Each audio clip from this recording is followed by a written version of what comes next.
नमस्कार मित्रों, मैं रजनीश आपके यूट्यूब चैनल अधिगम मित्र रजनीश पे हाजिर हूँ। आज हमारा टॉपिक है यूनिट सेकंड चल रहा है और यूनिट सेकंड में अगर हम बात करें तो हम आपको बता रहे हैं भाषा शिक्षा शास्त्र। तो भाषा शिक्षा शास्त्र के अंतर्गत हम आपको पढ़ा रहे हैं हिंदी संस्कृत की पैडालॉजी। अब होता क्या, हिंदी संस्कृत की पैडालॉजी में जो अपना चैप्टर है वो चैप्टर चल रहा है मापन एवं मूल्यांकन। अगर हम आपको साधारण भाषा में अगर हम बात करें तो यहाँ सिर्फ हम आपको इस टॉपिक के अंतर्गत भी आपको बताएंगे मापन का अर्थ एवं मूल्यांकन का अर्थ। अगर हम साधारण भाषा में कहें तो मापन का शाब्दिक अर्थ होता है किसी भी वस्तु विशेष का मापना। जैसे अगर हम बात करें मापना जो शब्द है ये प्राचीन काल से प्रचलित शब्द है, प्राचीन काल से ही लोग माप रहे हैं। जैसे एक दर्जी जब कपड़ा लेता है तो कपड़ा नाप कर लेता है। आप किसी के यहाँ दूध लेने जाओ तो दूध वाला दूध माप कर देता है। जबकि हम डॉक्टर साहब के पास जाते हैं मेडिसिन लेने तो डॉक्टर उस मेडिसिन को जब देता है जब आपका थर्मोमीटर से आपका बुखार माप लेता। कहने का मतलब ये है, अगर हम बात करें मापन का अर्थ तो प्राचीन काल से ही इसका अर्थ चला आ रहा है। जबकि इसका जो मापन के लिए एक इंग्लिश का शब्द है डायग्नोसिस, शब्द से लिया गया है। डायग्नोसिस जो शब्द है अगर हम इसकी बात करें तो एक ये चिकित्सा जगत का शब्द है। इसके अंतर्गत 3 चीज़ें दिखती हैं, कफ, पित्त और वात। अब होता क्या है कि डायग्नोसिस करवाने हम कहाँ जाते हैं? डायग्नोसिस करवाने जब हम आज जाते हैं तो जब व्यक्ति डायग्नोसिस करने जाता है तो जिसका परीक्षक होता है, जिसका हम सर्वेक्षक बोले तो जिसका हम मापन करवाने जाते हैं तो उस व्यक्ति की 3 बातें लिखी जाती हैं। उसमें पहला व्यक्ति का नाम, दूसरा व्यक्ति में कितनी मात्रा में खून है और कितनी मात्रा में खून होना चाहिए, अर्थात कहने का मतलब कितना उसके अंदर ब्लड है और कितनी मात्रा में ब्लड होना चाहिए।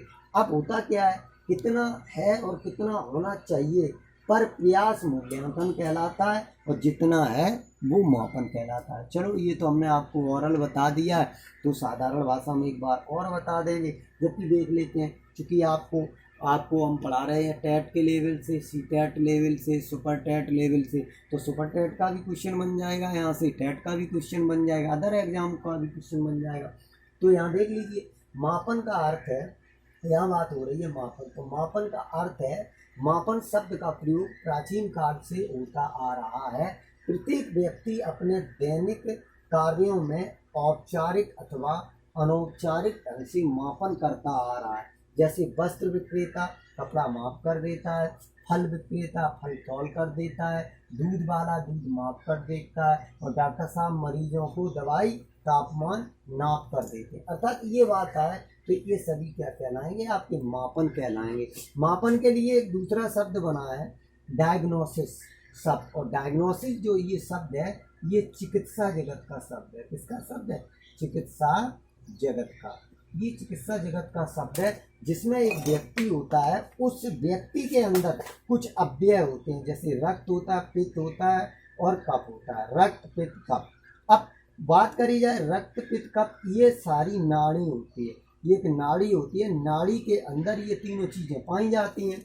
अब इसका जो मात्रात्मक उपस्थिति, इसकी उपस्थिति का जब हम पता लगाते हैं तो वह पता लगाते हैं पैथोलॉजी पद्धति से, जिसमें परीक्षित व्यक्ति के अंदर कितनी मात्रा में रक्त है और कितनी मात्रा में होना चाहिए। मतलब एक व्यक्ति के अंदर कितनी मात्रा में रक्त है और कितनी मात्रा में होना चाहिए बोले तो अपेक्षित।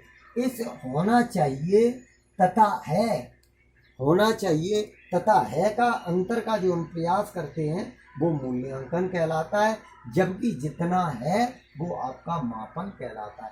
तो हम यहाँ कह सकते हैं मापन एवं मूल्यांकन। हम यहाँ कह सकते हैं ये बात किसके बारे में कही गई? मापन और मूल्यांकन, या मूल्यांकन और एवं मूल्यांकन एवं मापन के बारे में ये बात कही गई है। तो हमने समझ लिया क्या है मापन, क्या है मूल्यांकन। अब होता क्या है, एक उदाहरण देख लीजिए इसका।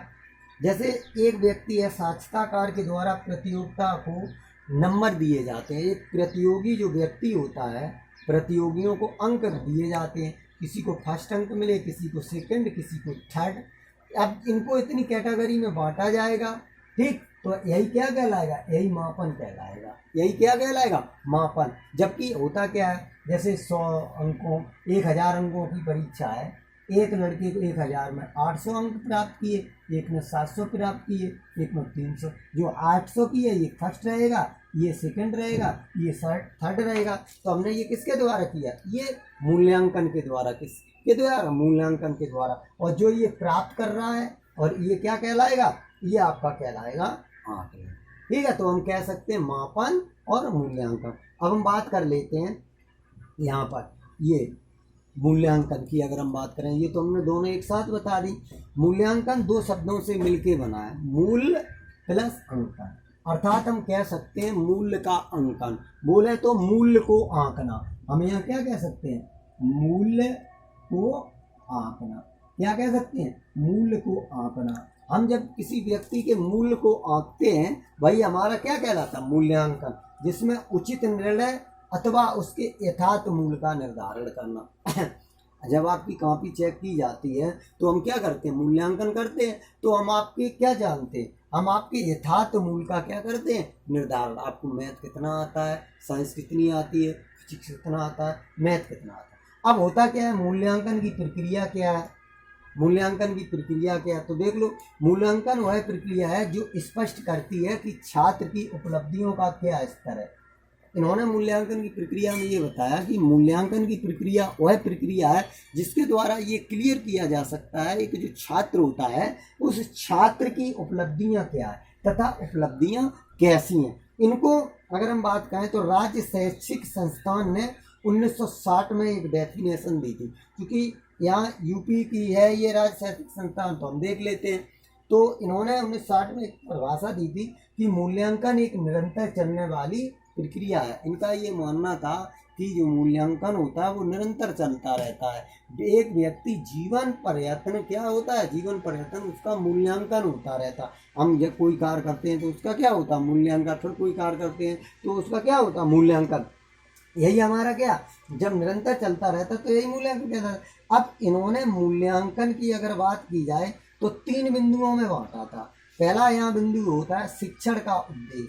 इन्होंने ये कहा जब हम मूल्यांकन करते हैं तो उसमें शिक्षण का क्या उद्देश्य होता है, मतलब जो आप पढ़ा रहे हैं उसका क्या उद्देश्य है, तथा सीखने का अनुभव क्या है। इसमें इन्होंने जोड़ा है सीखने में किस अनुभव का प्रयोग किया तथा व्यवहार में कितना परिवर्तन आया, अर्थात व्यवहार में कितना। यहाँ से क्वेश्चन बन सकता है कि इनको सही क्रम में लगाइए, तो सही क्रम में सबसे पहले क्या आएगा, शिक्षण का उद्देश्य, फिर सीखने के अनुभव, फिर व्यवहार में परिवर्तन। अर्थात शिक्षण का हमारा एक एम होता है, हम क्यों करते हैं, किस रीजन से करते हैं, शिक्षण में क्या, मूल्यांकन। और उसके बाद होता है उसमें अनुभव क्या रहता है तथा उसके व्यवहारगत परिवर्तन क्या आते हैं। तो हम यहाँ आपको एक बात और बताना चाहेंगे। साधारण भाषा में 3 शब्द होते हैं, जैसे बात करें मापन, मूल्यांकन और आकलन। ठीक है, तो हम इससे समझा देते हैं, आपको समझ में आ जाएगा मापन क्या है, मूल्यांकन क्या, आकलन क्या। अब देखो, अब जैसे आपका सीटेट का पेपर है, ठीक, सीटेट कितने नंबर का है, 150 का। सीटेट जब 150 का है तो मूल्यांकन किस पे होगा, 150 का। ठीक, अब आपके नंबर कितने आए, इसमें सपोज दैट आपके 105 नंबर आपने प्राप्त किए, तो ये आपका हो गया, बोले तो मापन और मूल्यांकन। अगर हम यहाँ बात करते हैं आकलन, अब आकलन हम क्यों करते हैं, आकलन 105 प्लस 150, अर्थात यहाँ अर्थ है कि 45 नंबर यहाँ ऐसे कम मिले हैं कि नहीं, तो हम इसमें आकलन करेंगे कि अब कि हमारे ये नंबर कम क्यों आए। ठीक, दूसरी बात हम ये भी कह सकते हैं, जो आकलन होता है ये मूल्यांकन का ही एक छोटा रूप होता है। क्या होता है, छोटा रूप होता है। क्या होता है, मूल्यांकन का ही आकलन एक छोटा रूप होता है। जैसे हम एक और उदाहरण, जैसे मैं अभी आपको पढ़ा रहा हूँ और पढ़ाते पढ़ाते गिर पड़ूँ। अगर हम गिर पड़े तो आप कहोगे लगता है सर जी में खून की कमी है, बहुत दुबले पतले हो रहे, क्या है, खून की कमी। आपने क्या किया, खून की कमी मतलब आपने आकलन कर लिया। और हम कहाँ गए, हम गए डायग्नोसिस मतलब चेक कराने खून। जब हम खून चेक कराने गए तो वहाँ हमारा क्या हो गया, मापन भी हो गया और मूल्यांकन क्या हो गया। खून कम कम होना चाहिए 13 पॉइंट, जबकि हमारा निकला कितना, हमारा निकला 11 पॉइंट, तो कम कितना है 2 पॉइंट। तो मतलब यही आकलन में चला जाएगा। तो हम देखते हैं, अभी हमने आपको जो टॉपिक पढ़ाया वह ये पढ़ाया मापन क्या है और मूल्यांकन क्या है। क्या पढ़ाया, मापन एवं मूल्यांकन का अर्थ। अब हम देखते हैं मापन एवं मूल्यांकन के अर्थ के साथ साथ इसमें अंतर क्या होता है, मापन और मूल्यांकन में क्या अंतर होता है। तो देखें,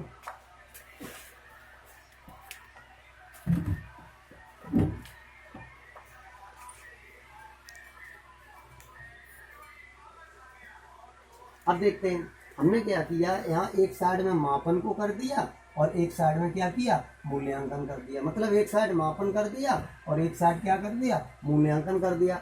अब यहाँ कह रहा है मापन हमेशा क्या, मापन का क्षेत्र हमेशा सीमित होता है। कैसा होता है, सीमित। यहाँ कुछ ही पहलुओं का मापन होता है कि अभी हमने क्या बताया, मापन और मूल्यांकन। क्या होता है, मापन और मूल्यांकन। जबकि मूल्यांकन क्या है, मूल्यांकन का क्षेत्र हमेशा व्यापक होता है और ये कैसा होता है, सर्वांगीण होता है। कैसा होता है, सर्वांगीण होता है। जबकि दूसरा पॉइंट, हमने एक पॉइंट समझ लिया, दूसरा पॉइंट क्या है, मापन के द्वारा तुलनात्मक मापन संभव नहीं है। ध्यान रखना, मापन में कभी भी तुलनात्मक मापन नहीं किया जा सकता, जबकि मूल्यांकन में तुलनात्मक मापन हो सकता है। कैसे हो सकता है ये जानो।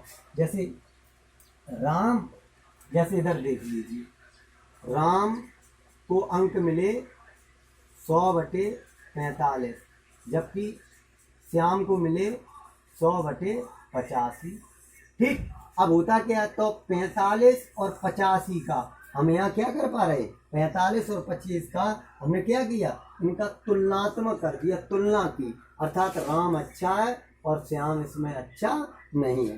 नेक्स्ट देख लेते हैं, मापन के द्वारा भविष्यवाणी नहीं की जा सकती। हम किसी का भी मापन कर लें, ठीक, जैसे हमने मापन कर लिया तो मापन के द्वारा क्या हम भविष्यवाणी कर सकते हैं, नहीं कर सकते हैं ना। जबकि मूल्यांकन के द्वारा हम भविष्यवाणी कर सकते हैं। जैसे अब किसी लड़के के, ये सपोज देख लिए, राम के ये मैथ था, राम के मैथ में 45 आ रहे थे, जबकि श्याम के 85 आ रहे थे। तो हम कह सकते हैं कि राम मैथ बीएससी लेवल पे नहीं चला पाएगा, जबकि श्याम मैथ से एमएससी भी कर सकता है और पीएचडी भी कर सकता है। हमने क्या कर दी, यहाँ पर इसकी तुलनात्मक कर दी और हमने इसकी क्या कर दी, भविष्यवाणी कर दी। अब हम बात कर लेते हैं, मापन का तात्पर्य नापने से नहीं है, यह छात्र के संज्ञात्मक पक्ष को व्यक्त करने से है। मतलब बालक का हमेशा मापन के अनुसार संज्ञानात्मक पक्ष,